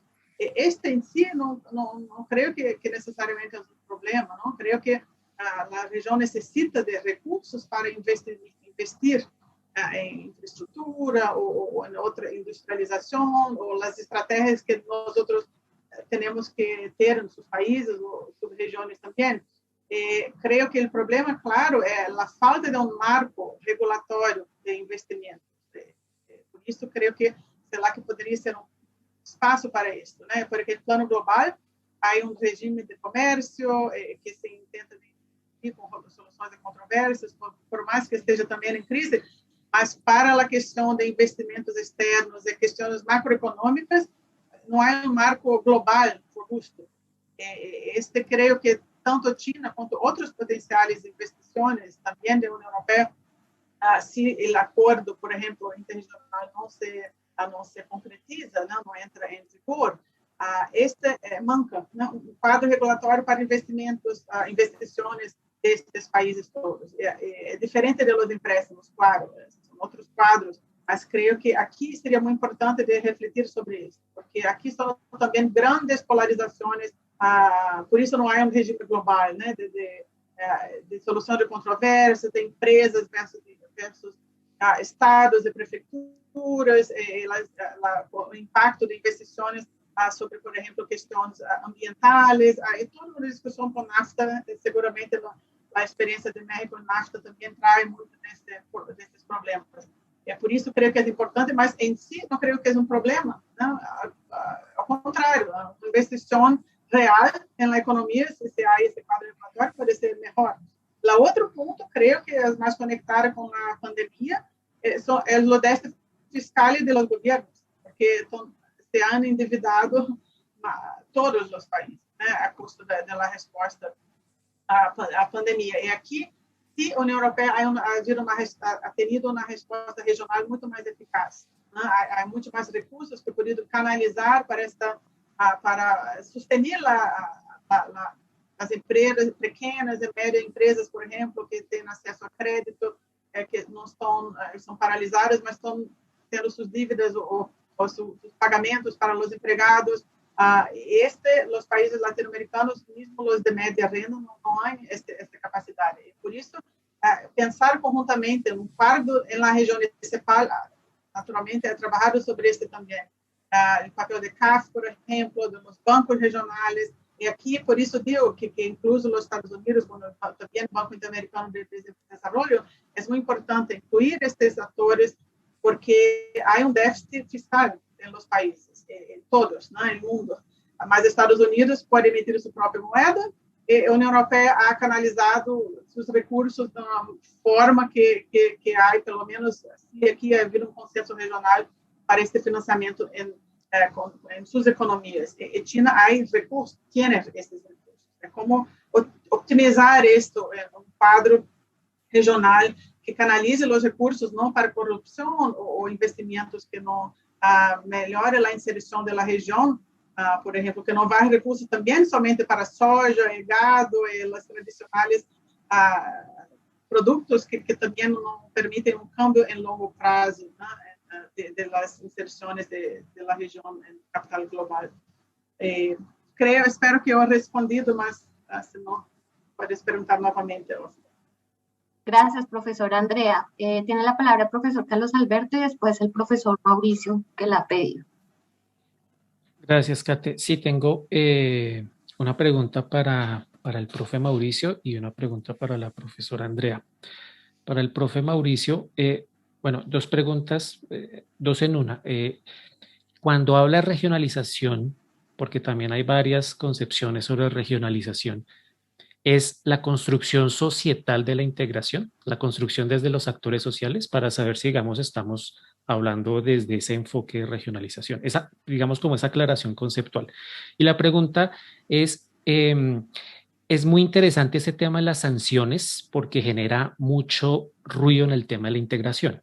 Y entonces quería preguntarle al profesor Mauricio, ¿cómo podríamos conciliar ese análisis que usted hace de las sanciones, ¿cierto?, frente, por ejemplo, a las cláusulas democráticas que han desarrollado prácticamente todos los esquemas de integración en la región? Por ejemplo, el Mercosur con el protocolo de Ushuaia o en el caso de la Comunidad Andina. Entonces, ¿cómo podemos lograr ese punto de conciliación entre esas posturas de cláusulas democráticas y de inhabilitación de determinados actores cuando violan esas cláusulas democráticas con ese análisis que usted hace sobre el tema de las sanciones y cómo han afectado una posibilidad de convergencia regional? Entonces, esa sería mi pregunta concreta para el profesor Mauricio.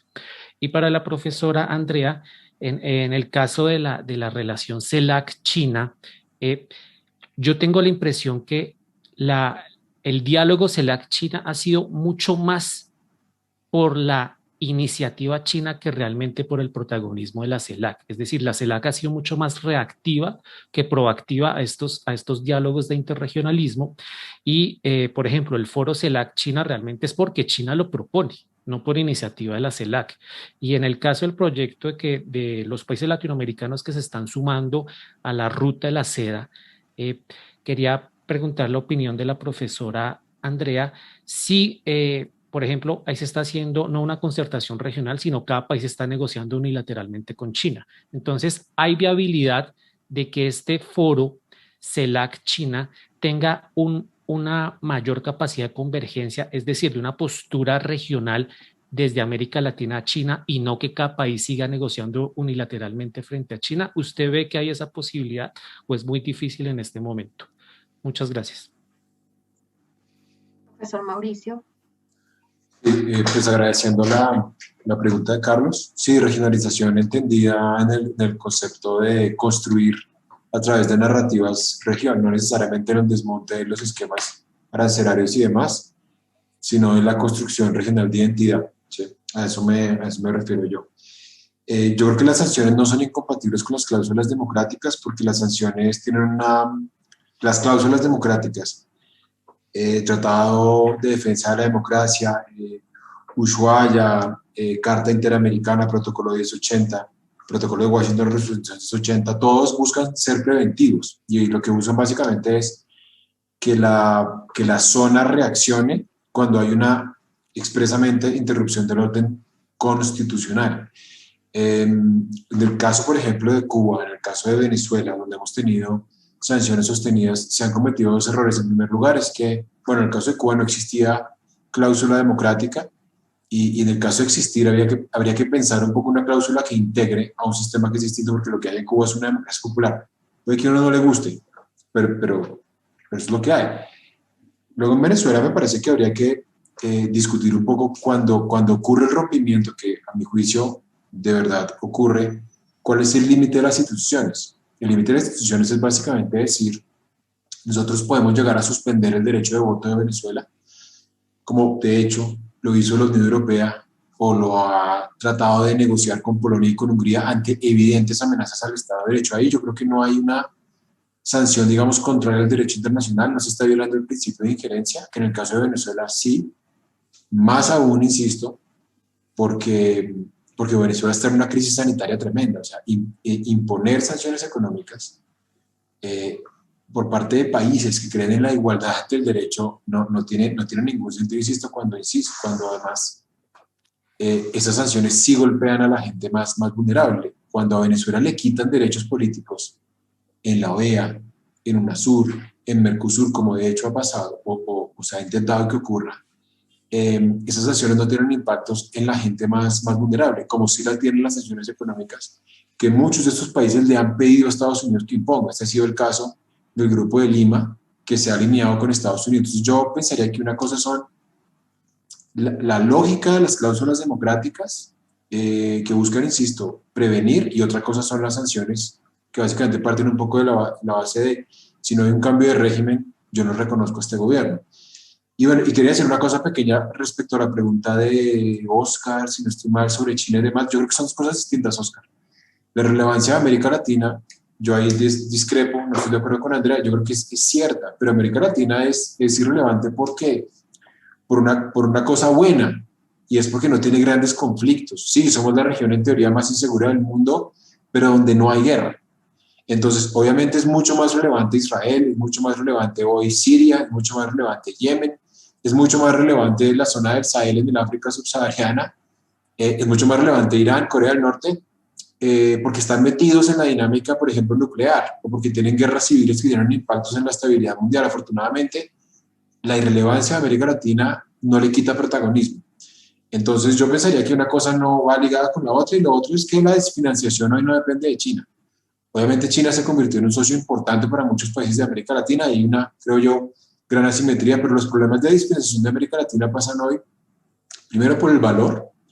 Me parece que todavía no tenemos cadenas sociales de valor, y en eso la CEPAL ha sido muy insistente. Ahí hay un trabajo de Mariana Mazzucato insistiendo para que en los países en desarrollo se hable, obviamente hay que insistir en la redistribución, pero se hablaba mucho de redistribución, que es muy importante, especialmente porque es el continente más desigual, pero hay que pasar en el valor, en que lo que hagamos tenga un valor, porque eso es a la larga lo que permite mantener unos niveles de clase media y superación de la pobreza. Hay una brecha tecnológica enorme. La CEPAL también, por iniciativa de Costa Rica, ha sugerido esta idea de que haya una canasta tecnológica que cierre un poco esta brecha que en épocas de pandemia tiende a ser mucho más visible y mucho más dañina. Y el comercio interregional, y en eso no tiene nada que ver China, pienso yo, el comercio interregional es muy bajo, nosotros que tenemos unas tasas de comercio interregional entre el 20 y el 25%, cuando regiones, perdón, como Europa, tienen tasas del 75 y el 80%. Entonces, sin comercio interregional, sin valor en lo que hacemos y con una brecha tecnológica, y coincido con Carlos, el escenario de la durante y post pandemia, pues es muy crítico. Muchas gracias. Vale, profesor Mauricio. Profesora Andrea. Sí, gracias. Sobre el tema de la posibilidad de temática también, de una postura regional con China. Yo creo que un tema que está muy ausente del regionalismo en América Latina es la cuestión de la mudanza del cambio climático.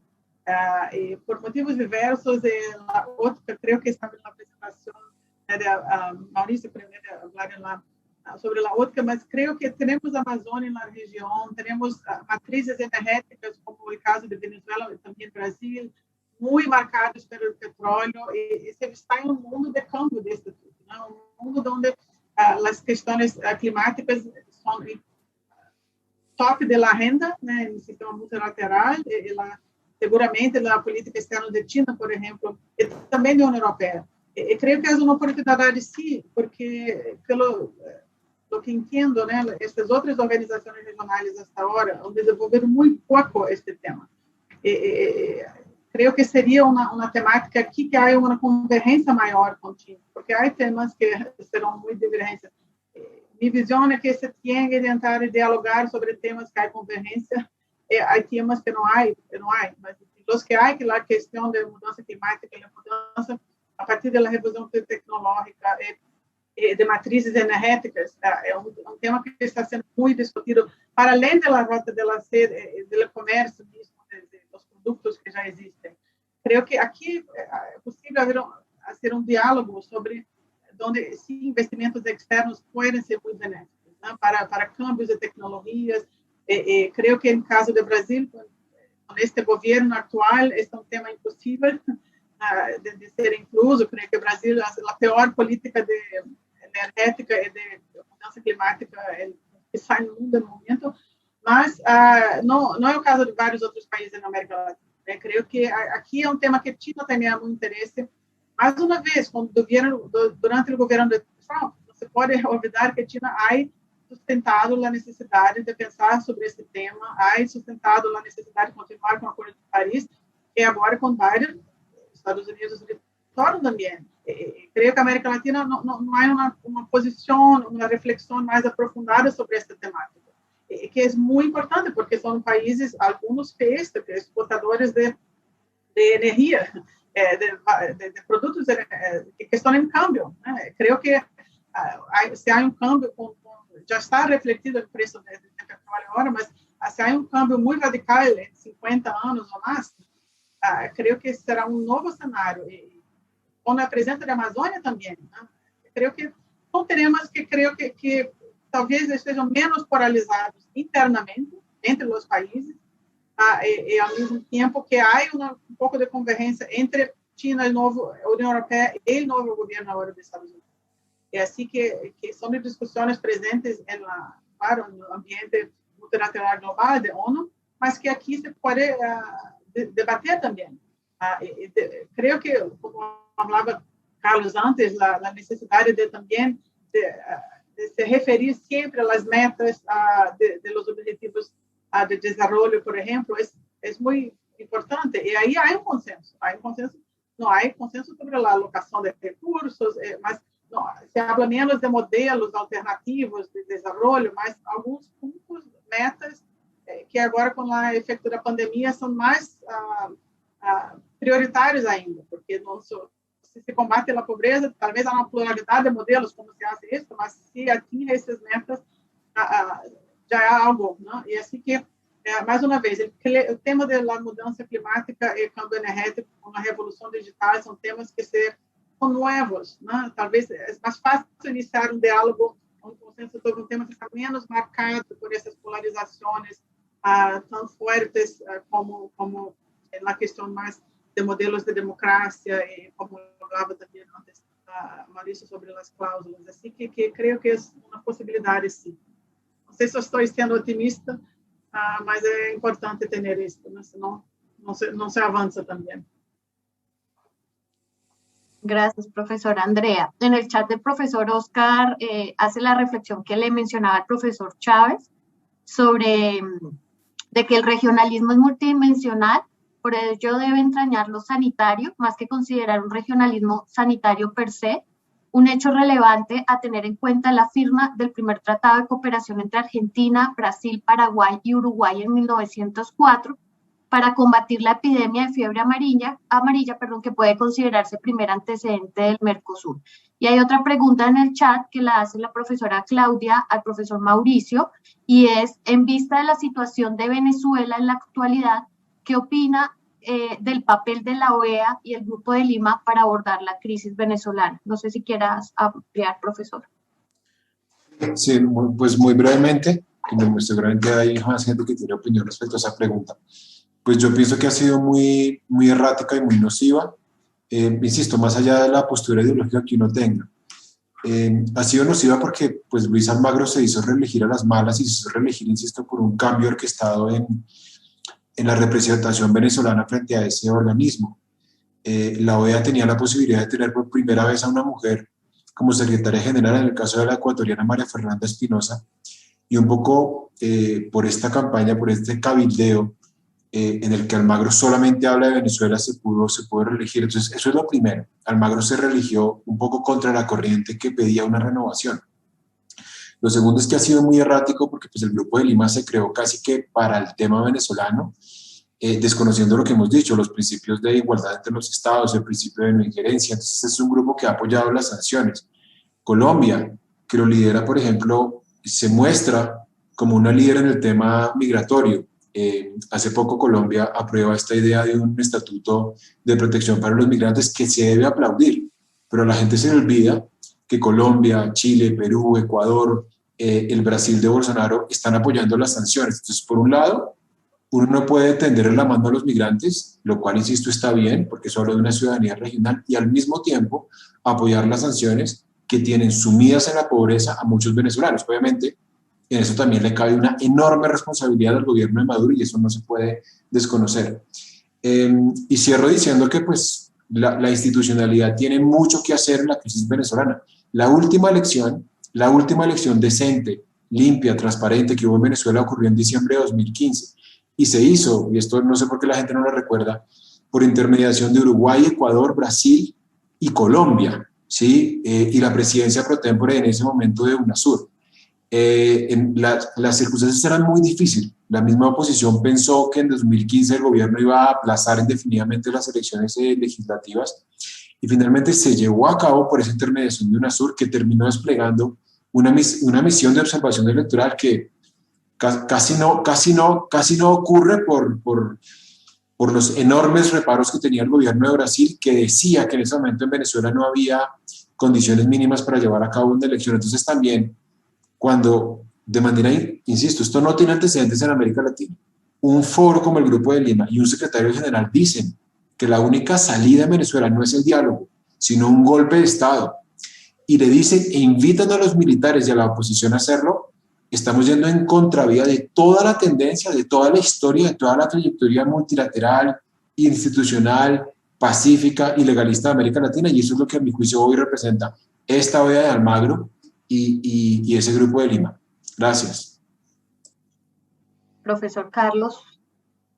Sí, bueno, digamos, para ampliar lo que era el aporte del profesor Oscar frente al tema del regionalismo sanitario. Claro, entender el regionalismo de manera multidimensional, pero para efectos del plan de acción, pues tenemos que definir ámbitos de acción concretos.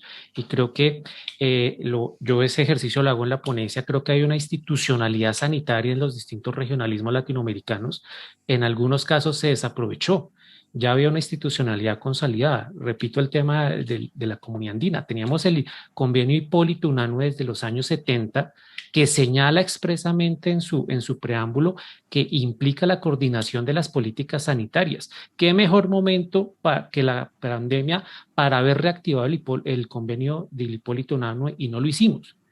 ¿Qué mejor momento que la pandemia para haber exigido la coordinación de las políticas sanitarias entre los países andinos? Entonces, cuando abordo el tema del regionalismo sanitario es para, pensando en ese plan de acción, que lo vamos a discutir en un rato, pensar cómo esa dimensión del regionalismo sanitario entró en declive y lo poco que habíamos avanzado, por ejemplo, que UNASUR avanzó en eso. Creo que es uno de los logros históricos de UNASUR. Ese Consejo de Salud Suramericano avanzó en un plan de precios de medicamentos regionales, que hoy sería fundamental frente al tema de la negociación de vacunas, porque como todos sabemos, cada país negoció por su cuenta con costos muy distintos y en una dispersión, en una atomización que nos afectó económicamente hablando frente a las grandes farmacéuticas. Y también para, digamos, muy en línea con lo que acaba de señalar el profe Mauricio frente al Grupo de Lima, solamente para señalar un contraste histórico. El Grupo de Lima lo podemos entender como un proceso de concertación regional, pero una concertación negativa, y ahí América Latina olvida experiencias de concertación previas que fueron positivas, y quiero recordar es el caso del Grupo de Contadora en los 80, como ante esa crisis centroamericana que fue muy nociva por la política injerencista de Reagan, se activa el Grupo de Contadora con un gran papel de Colombia, era gobierno Betancur en aquel momento, y tuvimos una concertación positiva, y cómo la experiencia del Grupo de Lima va, digamos, en contravía de esas experiencias previas de concertación en la región, como el Grupo de Contadora o el Grupo de Río en los años 80 y 90. Gracias. Gracias, profesor Carlos. No sé si alguien más tiene preguntas, comentarios o quieren ampliar. Posso fazer comentário?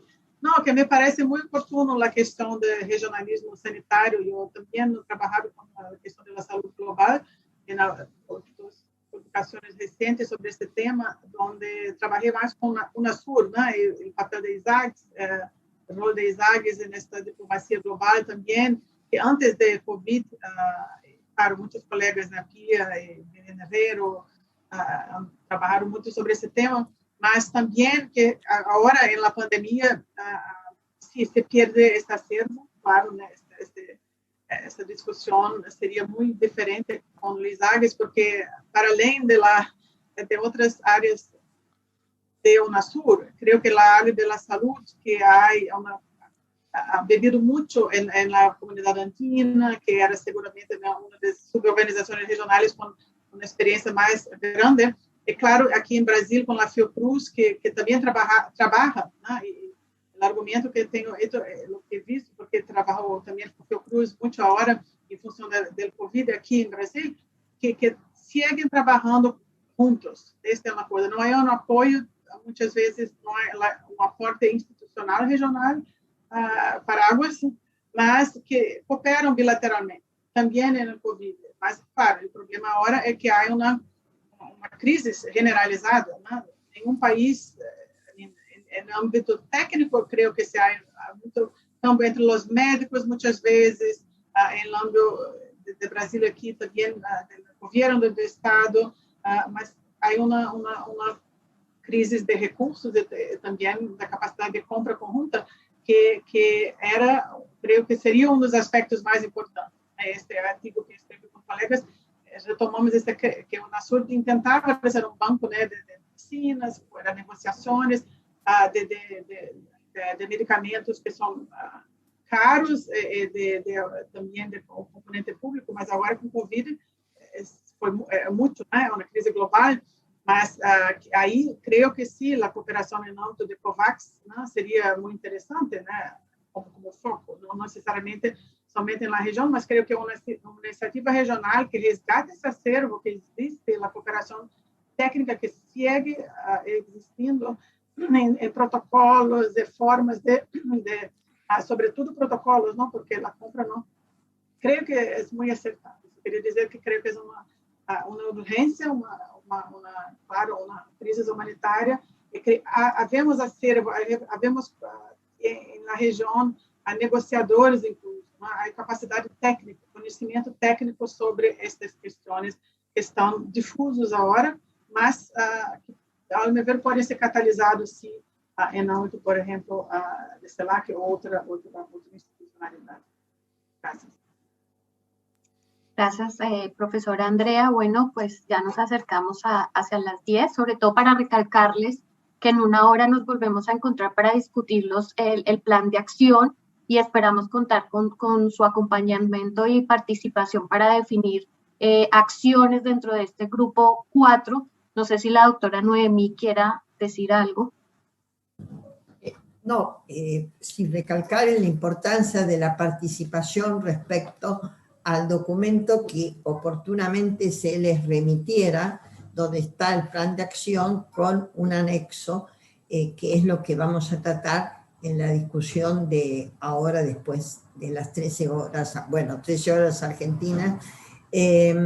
Así que invitarlos a todos a participar en la discusión que se viene.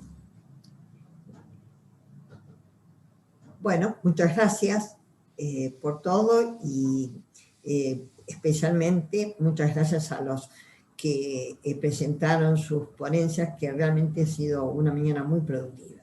Muchas gracias para todos. Muchísimas gracias. Gracias, hasta luego. Muchas gracias, hasta luego. Gracias.